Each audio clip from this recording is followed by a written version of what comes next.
சென்னையில் பாருங்கள், சென்னை பெரு நகர வளர்ச்சி குழுமம், வந்தாரை வாழ வைக்கும் சிங்கப்பூர் சென்னை.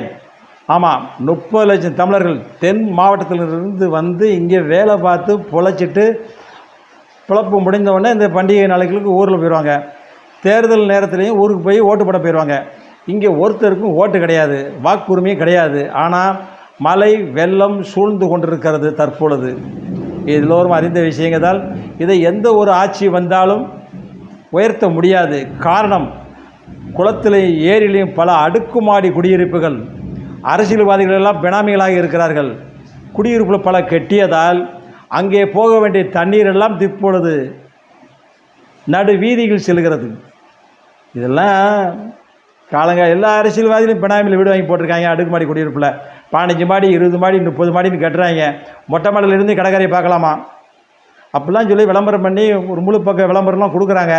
அதனால் சென்னையில் எந்த ஒரு கொம்பன் ஆட்சிக்கு முதலமைச்சராக வந்தாலும் சரி, இதை தடுக்கவும் முடியாது, திருத்தவும் முடியாது.